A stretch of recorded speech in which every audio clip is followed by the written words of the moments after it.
बहुत सारे एपिसोड बन रहे हैं, एक असुर नाम का, या फिर मैं नाम नहीं लूँगा, पर ऐसे बहुत सारे एपिसोड बन रहे हैं जिसमें ये बताया जा रहा है कि कलयुग को मारने के लिए 7 चिरंजीवी को आना पड़ेगा।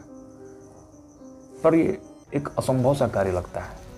आप ऐसे समझिए कि त्रेता युग में रावण को मारने के लिए राम जी ने जन्म लिया। रावण को हनुमान जी भी मार सकते थे, जो कि एक चिरंजीवी हैं, 7 चिरंजीवियों में एक है। पर वचनबद्ध कहें या अपने प्रभु की मान रखने के लिए कहें, हनुमान जी ने उसके प्राण नहीं लिए। समझ सकते हैं आप। उसी प्रकार जब कल्कि आएंगे तो उनके आने का मकसद सिर्फ कल्कि पूरा करें, इसलिए 7 चिरंजीवी उनको हेल्प करेंगे। ऐसा नहीं कि वो उनको मार नहीं सकते, कलयुग को मारना उनके बस की बात है, किंतु वो जो पूरा एक प्रोग्राम रचा गया है जिसकी वजह से कल्कि को आना है भविष्य, इसलिए पूरा का पूरा प्रोग्राम रचा गया है। खैर, आप टेंशन न लीजिए, क्योंकि 5000 कुछ वर्ष बीते हैं कलयुग को चालू हुए, यानी अभी एक हम ट्रांजिशन पीरियड में चल रहे हैं।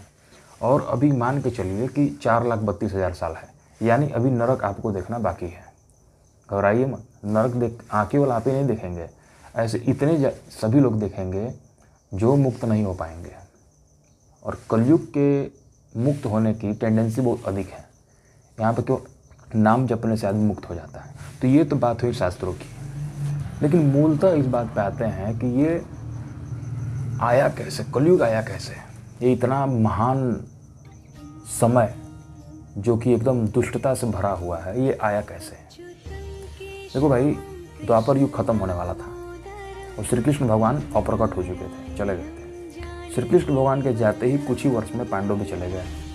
पांडव जब चले गए, लेकिन एक चीज़ युधिष्ठिर जी को पहले से पता हो गया था कि कुछ अनहोनी होने वाली है, क्योंकि धर्मराज थे, उनको कुछ ना कुछ पता था कि कुछ ऐसा समय आने वाला है जो कि एकदम प्रतिकूल होगा, लोगों की टेंडेंसीज को ख़त्म कर देगा।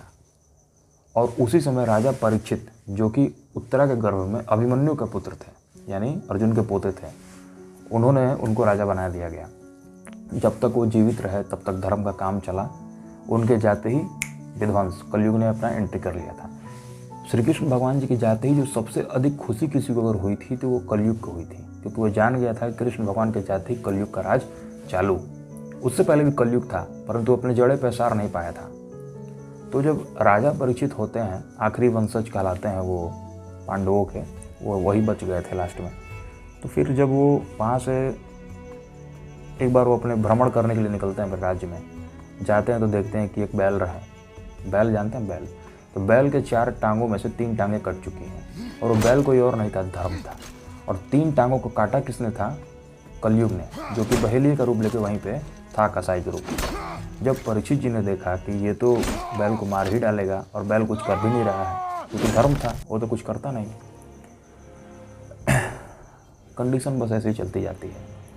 तो परीक्षित जी को सहा नहीं गया, रहा नहीं गया, उन्होंने अपना तलवार निकाला और तुरंत कलयुग के पास गए और उसको पकड़ लिया। अब कलयुग थर थर काँप रहा है, और काँपे भी क्यों ना, परीक्षित से लड़ना कलयुग की बस की बात नहीं थी, क्योंकि कलयुग उस समय कमज़ोर था।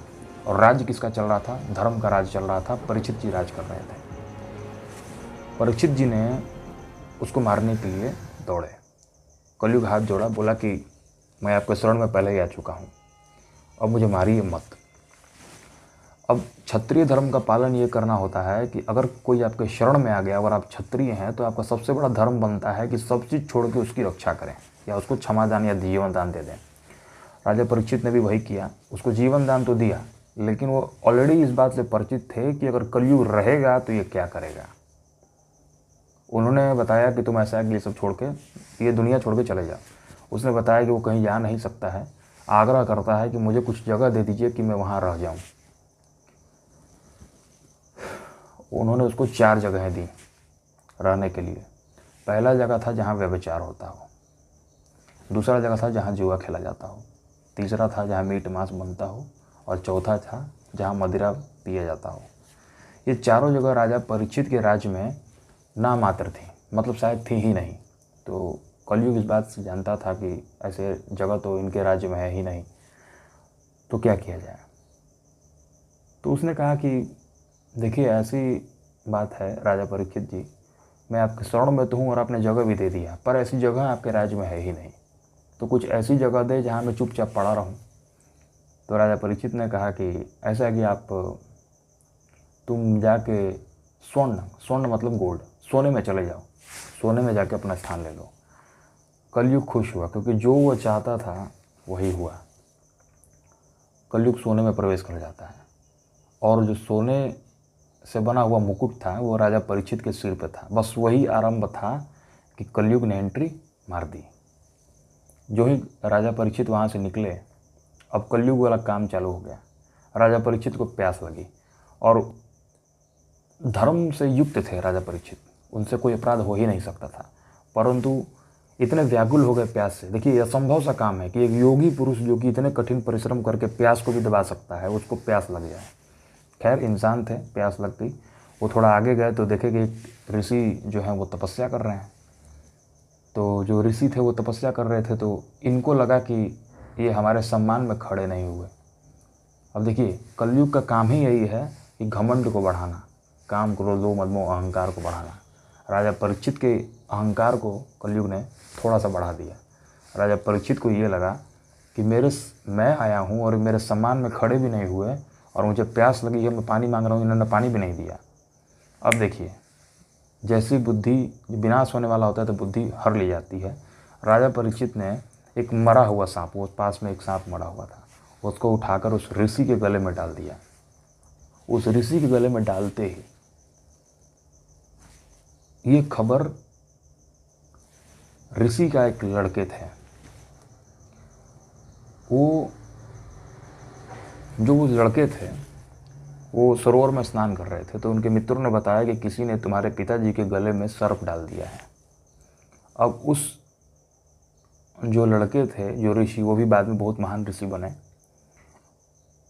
उनके पास एक ब्रह्मदंड मतलब नाम का एक तरीके की सिद्धि होती है कि जिसने जो बोल दिया वही हो जाता है। तो उन्होंने उनको श्राप दे दिया कि जिसने भी मेरे पिताजी के गले में सर्प की माला पहनाई है उसकी मृत्यु तक्षक नाग के काटने से 7 दिनों में हो जाएगी।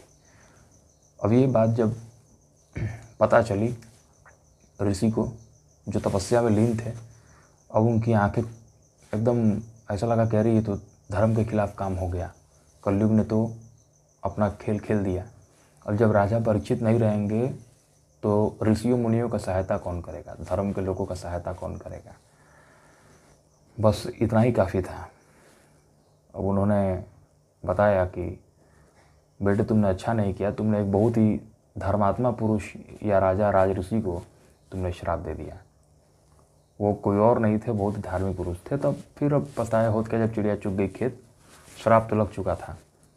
अब ये ऋषि राजा परीक्षित के पास जाते हैं और उधर राजा परीक्षित जब पहुंचते हैं और जो ही मुकुट को उतार कर आराम करने के लिए बैठते हैं अपने सिंहासन पे, तो उनको याद आता है कि अरे ये मैंने क्या कर दिया, मैंने एक ऋषि का अपमान कर दिया, ये तो घोर अपराध हो गया। अब उनके मन में ग्लानि भरने लगती है कि मैंने इतना बड़ा पाप कैसे कर दिया, जो ज़िंदगी में कभी किसी ने पाप नहीं किया, राजा परीक्षित ने, उन्होंने वो पाप कर दिया। और ये किस कारण हो रहा था? उस मुकुट में बैठे कलयुग के कारण हो रहा था, क्योंकि राजा परीक्षित ने उसको सोने में बैठने का आदेश दे दिया था। अब 7 दिनों में राजा परीक्षित की मृत्यु तो हो जाती है और कलयुग एंट्री कर देता है, परंतु उसके पीछे एक गहन कहानी छुपी हुई है मनुष्यों के उद्धार की।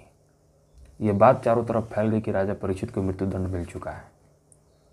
अब जो ऋषि उनके यहाँ गए रहते हैं, उन्होंने उनको बताया कि आप सीधे सीधे चले जाइए और भागवतम की कथा सुनिए किसी महान ज्ञाता से।